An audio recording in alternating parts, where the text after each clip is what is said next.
guyyaatti immoo liitirii 60 ganama liitirii 60 galgala liitirii 60 guyyaatti walumaa galatti gara liitirii 20 gabaaf dhiyeessina. Bakka gurgurtaa naannoo magaalatti dhiyeessina. Haala kanaatiin fayyadamnee uummata naannoos fayyadaa jirra.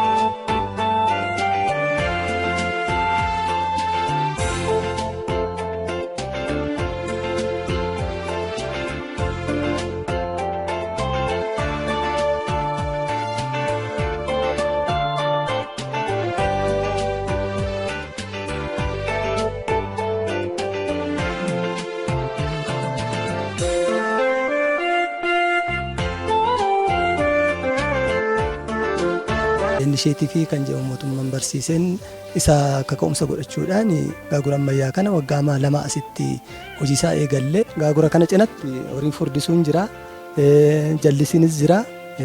Kanaaf kallattii garaagaraatiin hojii uumne jireenya keenya baay'ee nu fooyyesseera. Ijoollee barsiifataa jirra.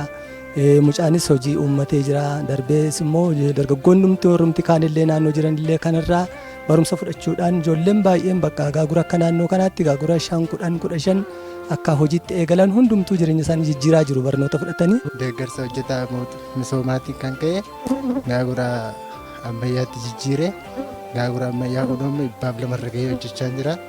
Ani waan irraa argadhe bu'aa guddaadha. Kan irraa argadhe yeroo ammaatti birrii 300,400 olirraati walitti qabadheera. Kana bukkeetti horii furdisaa maatii qofaan wal gargaarree horiis furdisaa jirra, horii aannaniis jiru. Darbee gaagurri kun akkasitti hojjetamaa jira. Amma hojii kana jalqabeetti amma nama 2-3tti hojiitti iyyuu galanii jiru nafaana. Na duukaachaadha.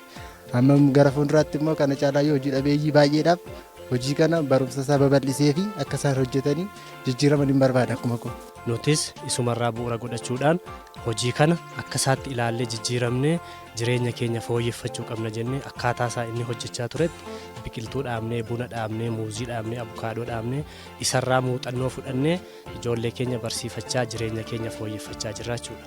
Dargaggoonni biyya kanaa hojii baay'ee isarraa baranii muuxannoo guddaa fudhatanii hojii gurguddaa hojjechaas jiru. Hojii gurguddaatti gallee nutumtu isaan irraa agarree hojii jallisii, hojii boneellee jarri kun hojii bareedaa hojjechaa jiru. Hamma ammaatti hojii furdisa loonii irraa ka'ee bonee qonnarraa ka'ee isaan irraa barree hundi keenya amma hojii bonee hojjechaa jirra. Hojii gaaguraa, hojii dammaas hojjechaa jirra.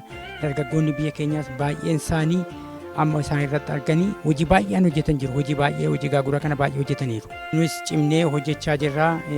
Ittiin hojii keenya kanaan hojii isaanii hojjetan kanarraan agarree ofii keenyas hojjennee ijoolleetti barsiifachaa jirra, ijoolleetti guddifachaa jirra. Boneerraas ka'ee gaagura kanarraas ka'ee hojjechaa jirra nuti.